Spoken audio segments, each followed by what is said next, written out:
So what was your initial motivation to create a smart contract platform? There's a lot of really important things. And the first one is, it was costing $300 to do a Uniswap trade. It was costing $100 to send an ERC20. It was costing $50 to send Ethereum. None of that is okay. None of that is acceptable, and it will happen again. Furthermore, as a developer or someone that manages developers, they increased the S-load gas price cost by 12x over a year and a half. You can't do that shit. You cannot do that shit. You are literally murdering people. And so, and Vitalik himself did this. Now, I like Vitalik. Okay, Vitalik's given $8 million to the Sense Foundation, which I just raised $25 million for. Vitalik writes open source software. Vitalik writes a very good blog post on his very thoughtful blog. I respect much of what he does, but some things I do not. And in this case, he absolutely positively screwed any interesting application on Ethereum that ever needed to read from disk. If you performed the sin of reading from disk to try and do logic on what you read, you got to get murdered. And what was his excuse? His excuse was, well, this could have been a DDoS attack vector because it could have made it longer to process transactions, and then that could have reduced the amount of hash power that could have been required to attack the network. Hey, you know what? Pre-optimization is the root of all evil. How about when you see this bad thing start happening, which hasn't ever happened, you roll out your fix. You don't preemptively screw your users to try and prevent them from getting screwed. So some people got a discount on their gas in this Berlin fork, the previous fork that happened. The next one's the London fork, which should have VIP 1559. And he just screwed us. Literally, selectively, interesting applications got screwed, and that screwing was given as profit to other things. So other things got a discount, and then the interesting things got screwed. And you're like, all right, well, you just screwed us. No problem, bro. I know how to fork software. Let's go. And I always told people this from the beginning. I'm like, listen, if Ethereum ever starts to suck, we'll just fork it. Ethereum started to suck. And we're like, all right, well, we're going to fork it. Now, here's the beauty. Here's the beauty. They drove me to greatness. Okay, you guys screwed my users? Fine. You're going to drive me to greatness now. So here's what we're going to do. We're going to beat Ethereum 2.0 to market with better features. So what is Ethereum 2.0? They try and do higher throughput. Boom, we got that. We got more than 4 times higher throughput now. We get 4 times higher just by having 3-second blocks instead of 13-second blocks. And then because the quality of hardware is higher, because there's less validators, there's 33 of them, now we can do things in RAM. We can like push the servers hard, and they could be awesome servers. And now we can get higher gas limits in addition to the 3-second blocks, and you're looking at like 10x throughput. So now we're going to have lower fees. We're going to have faster transactions. We're going to have the largest airdrop in the history of the world, where there's 10,000 new coins and who knows how many hundreds of thousands of trading pairs, maybe 30,000 new trading pairs. And they're going to be bridged back to Ethereum. And so if anything in Ethereum has value and that bridge exists, then all these things will have value too through that bridge. And if one thing in the automated market pair and Pulse has value, everything else in the pair has value because they're all routable from each other. And then an automated market fixer comes in, harvests the PRC20s, which are the ERC20s on this network, and then puts them in another AMM that isn't at risk from Uniswap v2 admin keys. And then if anyone doesn't like the game being played, they can't stop it because they can't pull their liquidity because it was already harvested in the first transaction. Not all of it, but enough to equalize the extra pulse that's going to exist because it's at least 10,000 times more numerous. Oh, and by the way, we don't burn up the environment.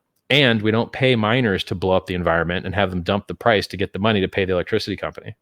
So everything ETH 2.0 is trying to do, we're beating them to market with, and the game theory is better. In Ethereum 2.0, you have to have 32 Ethereum to be validator. Costs $64,000, maybe a little bit less now, maybe like 55K. And now you've bought yourself a job. You have to be a server admin. Cosmic Ray bit flips your CPU, you lose money. You have downtime, you lose money. So what does everyone do? They don't want to lose money. They don't want to become server admins. They centralize their keys and they give their keys to some scumbag who loses them. We've already seen 100,000 Ethereum lost, which is about 200 million bucks lost because they lost the keys. We just lost the keys. Our bad. Our system doesn't have that problem. You get to hold your own keys. You just delegate your stake to somebody else. You still have your own keys and you can pull your stake. It's a better system and it's more secure. It took years for Ethereum to become secure, to figure out where the bugs were. If you launch on Ethereum 2.0, boy, you're going to pay a lot of money to find those bugs if it ever launches. So if someone is listening to the description, the natural question will be, there is Polygon and Binance Chain. So sure. How would you say the difference is there? They're very similar. They're very similar, but we have system state. So let's take Binance. So some of Binance Smart Chain's code is in our fork. And by the way, we've already improved actual mainnet Ethereum because our commits, one of our commits is already caught and off by one bug, and it's been accepted into the main Geth. It's been merged. And I expect that to continue to happen because this blockchain software, I got to tell you, it's not top tier software, brother. It's not. They need help and you can help them. There's only five devs working on Geth. 5. That's it. Everybody else in the 20,000 Ethereum developer community, you know what they're doing? They're adding load to those poor guys.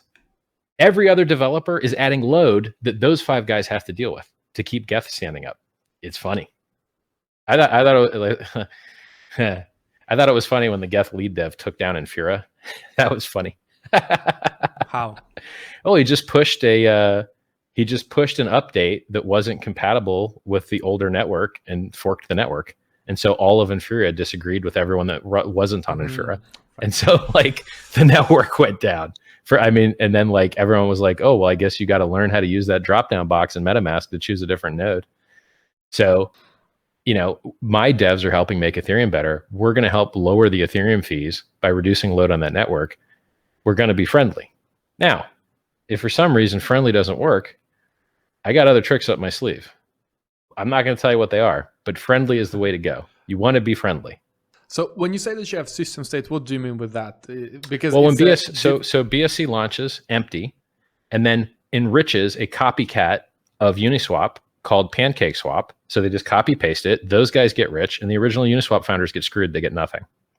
Now that's how open source is supposed to work, but does it really make the world a better place? Matic, they fork Ethereum, starts empty. They fork Uniswap. Now the Matic founders get to get rich. Is that fair or useful or better for the world instead of the Uniswap founders getting rich? I'm not really sure. I don't really think it is. I don't like the idea that in both of those systems, there's just a guy that decides who gets to get enriched with inflation. Oh, you're the sushi chef and you just decide, we're going to give inflation to this coin because I like him. It's disgusting. I hate that. Like that is the opposite of what crypto's for. Crypto's to get rid of the humans from finance. It's not to inject humans into finance. It's not to inject counterparty risk. It disgusts me. I hate it. By the way, Matic has an admin key where they could freeze all $8 billion of anyone's money whenever they want with no time lock. Is that okay? It's not okay. That's the opposite of why cryptocurrency was invented. The opposite of why crypto was invented. I don't fuck with that admin key stuff. It's terrible. It's just disgusting. And people will lose millions of dollars over that. It's just a question of when. So Matic launched empty, XDAI launched empty, BSC launched empty. Why would I go through all this effort to create this new amazing thing and launch it empty when I can launch it full? And then have 10,000 new coins. And all those people that are priced out of Ethereum that can't transact on it because they had high gas fees, and there's a lot of them, they're going to have coins that are likely to be more valuable on Pulse than on Ethereum because you can't use them on Ethereum, but you can use them on Pulse. And so, and I mean, as far as the friendly thing goes, if for some reason the two networks become antagonistic, which one is going to fill up first? So it's good that they remain friendly. You know what I mean? Because otherwise they're going to fill up before we do. And then we're going to still be able to transact and they can't. Fill up. So you mean their blocks will fill up. Your community will spam? Is that what no, you mean? Or? No. We're creating 10,000 new coins, which is 10,000 new trading pairs. Now, if that load exists on our side, then fine. We're doing all the transactions and then we just have a limited single channel of bandwidth on the Pulse pair. Makes Pulse more valuable, reduces the load on the networks, and all the arbs happen here. But if they want to get antagonistic, I'll wideband it, and I'll go horizontal with it, and I'll open up trading pairs each individually, and you can go arb.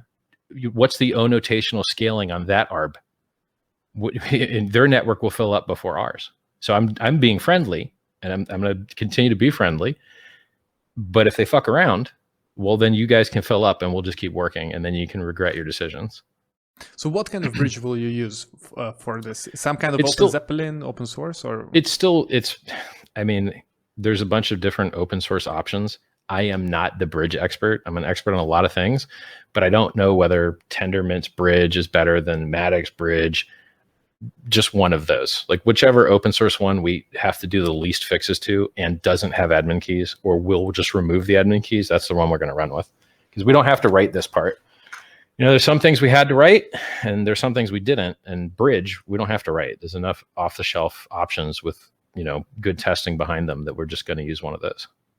And so you said that if somebody doesn't want the game to continue, they cannot stop it. What did you mean by that? Let's say you have a coin in particular. Sure. Yeah. Let's say you have a coin. Some of you guys are going to love Pulse. You're going to love it. But let's say you don't like how fat I am. And you go, Richard, that guy's fat. I don't like it. Therefore, I don't like his chain. Therefore, I don't want anyone using my token on his chain. Well, you can't pull your liquidity, because unless you pulled it before the fork, if it was there during the fork, it's going to get harvested as the first transaction on the network to equalize the AMM pairs for the higher PLS supply. And now when you go to pull your PRC20s, you have more Pulse, but you have less PRC20. It's not there anymore. So you're not going to be able to stop the game from being played. It's no longer up to you. You can't pull your liquidity because it's not all there anymore. And so there's going to be chain link on Ethereum, and there's going to be chain link on Pulse. And then there's going to be chain link liquidity and automated pairs on Ethereum. And there's going to be chain link liquidity and automated pairs on Pulse, whether people like it or not.